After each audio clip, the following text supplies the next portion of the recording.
All right, we're back with MMA Unhinged, and today we have the champ, Olivier Aubin-Mercier. Olivier, how you doing, my friend? I'm good, and you? I'm good, thank you. Sorry, I think we're a little late here, but last time, I'm just going to jump right into it here. Last time we saw you in the PFL, you had won the lightweight tournament. You became champ. Congratulations. Thank you so much. You're welcome. I gotta ask, how has life changed for you since then, and how have you enjoyed that $1 million prize? Nothing changed. I'm still in my little apartment with mouses. I bought like a bidet. You know what's a bidet? A bidet. No, you're gonna have to explain that.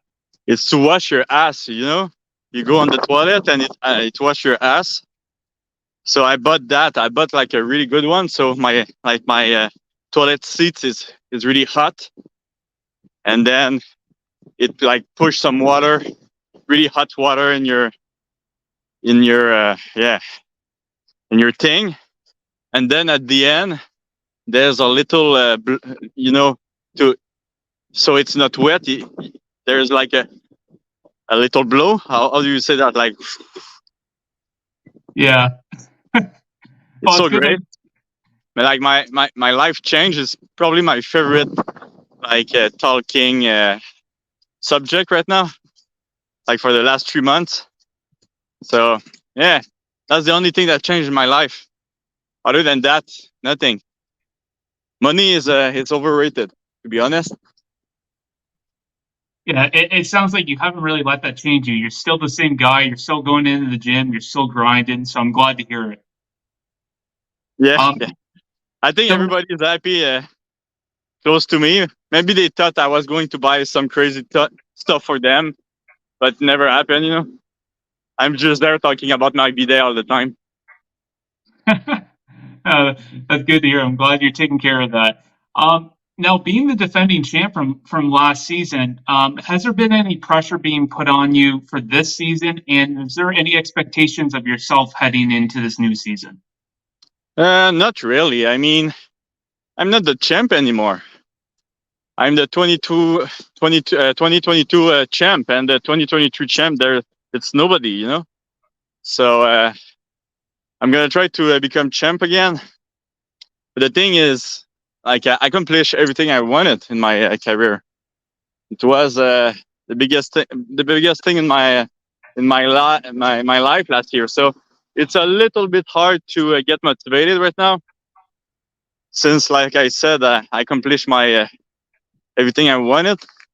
But it's a good bonus. I go there without any pressure. I go there to have fun, and that's pretty much it. Well, that's great to hear. During this off season, some of your fellow UFC veterans that have come from the UFC, like yourself, have been joining the PFL. The PFL have been doing a really good job updating the roster a little bit. Is there anyone that you're in particular you're excited to see fight as a fan? Well, I'm a big fan of Madge. I thought he was 155. I really like his first fight in PFL.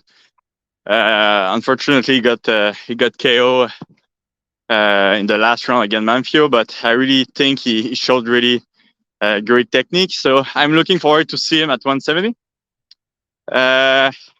Like, for sure, my opponent, Shane Burger is really good. Like, he's fun to watch, a good showman, a better showman than myself, actually. So yeah, I think it's gonna be fun to see him in PFL. But to be honest, I'm the only UFC fighter that was good in PFL. Everybody else lost. Everybody else, like, some of them, not only they lost, but it was really disappointing. So I'm proud of that, and I think it's gonna be hard for Shane Burger too, because I mean it's just different. Like, I tasted a little bit of it last year, and injury is really dangerous in PFL. Everything is hard.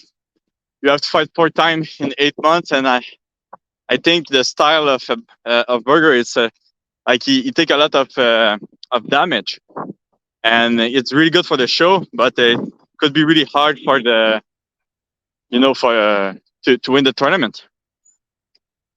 And kind of elaborating on that, you've had a perfect record inside the PFL. Would you say that maybe having a fresh start in an organization like PFL and just I think like the nonstop evolution of your game has been evolving. I think in a lot of fans' eyes. Do you think that's something that's really helped you in the PFL so far? Yeah, of course, and it's not just only the PFL. It's like COVID was a pain in the ass, but the good thing is I had a great time to improve. I studied a lot. I practiced a lot, and I think it showed. To be honest, I don't know if I would be the same fighter right now if there was no COVID. So yes, it was a pain in the ass, but at the same time, it gave me time to really practice some stuff I was hoping to practice during my career, and it was a great break. And I think it really showed that I improved a lot in the last 2 years. 100%. Shane Burgos, April 14th. You've kind of already touched a little bit about him and what he brings to the game.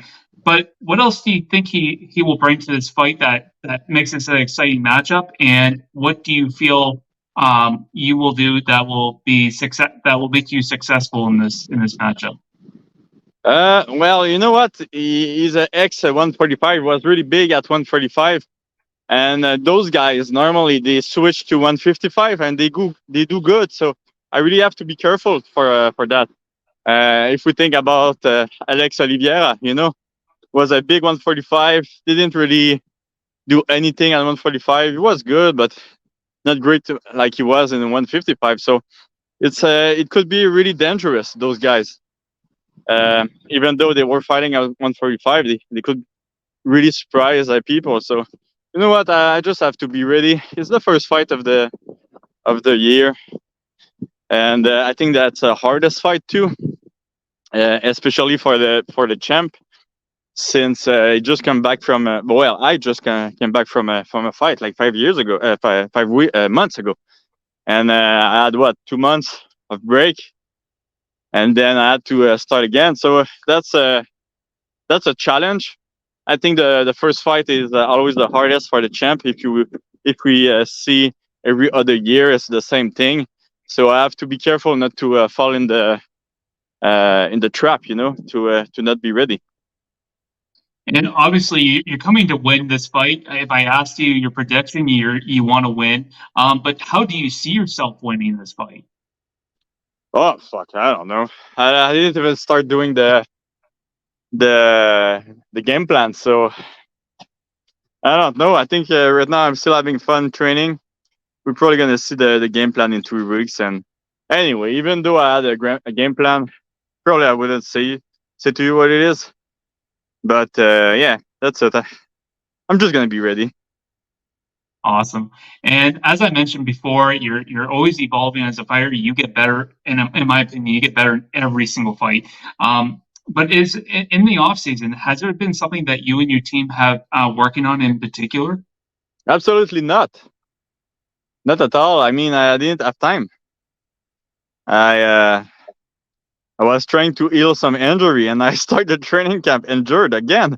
I was like, what the fuck? How come it's already the new season? So like I said, I think the biggest challenge for the champion is to be ready for the first fight. And we'll be honest, it was hard. I mean, it took me some time to really adjust for this training camp, and right now I'm all in, and I'm having fun, but it took some time. So yeah, no, I didn't have time. You will.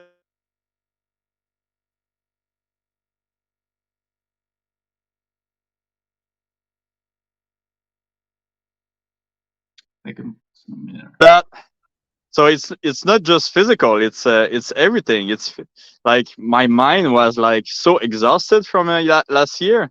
I needed some time off, and to be honest, I would have take maybe like a month or two more. But this is what it is. That's why it's so hard to be a double champion in PFL, and that's why I respect a lot Nathan Schultz who did that. And yeah, Excellent. And I just got a couple more for you here. Obviously, there's been the talk about Jake Paul joining PFL. He's going to be joining the super fight division, I think it's called. Correct me if I'm wrong. What's your thoughts on that? And do you think that's good for PFL, or what do you like? What's your honest opinion? oh, I do think it's good for PFL anyway for one event. Like let's hope Jake win his MMA debut. But for sure, people is gonna tune in. You know, I think people are interested in boxing because boxing is a great sport, but they are more interested in MMA. You know, they want to see someone they hate fight in MMA. Boxing is great. MMA is better, I think, for that. For any superstar fights, I would call them. Like I think it's better for MMA. It's more. I think people like this more. It's more savage, you know. So it's gonna be interesting to see in MMA. Unfortunately, he lost his last fight. I think in the best game plan was him to win this fight. So I think PFL is probably a little bit disappointed of him losing his last fight, but people still gonna tune in, and I don't know who they're gonna put him against for the first event, but I mean, people are gonna be interested. Everybody like. I think he's a really good troll. I think he's a really good showman, and I think people are gonna tune in just to see him lose, you know. And I think that's good for PFL. Um, he's I think it's gonna be great for the athlete too, but for PFL, it's gonna be the first pay-per-view, I guess. Yeah, yeah. And just lastly, because we only have so much time, what are the fans going to expect from the Canadian Gangster this season? Oh, goddamn! I don't know. They're gonna like. I think I'm gonna be a little bit different this year. Like I said, I accomplished everything. I think in the cage, I'm gonna be like uh, maybe less. I'm. I don't know. I'm just gonna have fun this year. I think. Um, I'm gonna be. I would say a little bit more crazy. You know. Uh, Last year I was really uh, like focusing on winning. I didn't care about the show, you know. And I think this year is going to be a little bit different. I do it for me. I do it for my fans, and a little bit for the money still. But yeah, I think you're going to see something different, you know. Well, that's excellent, Olivier. Thanks again for taking the time. And I'm looking forward to this fight. This is going to be a great fight. I think it's a great first fight for you. And I think me and the fans are looking forward to it. So good luck on April 14th, and you take care. Agi, thank you so much.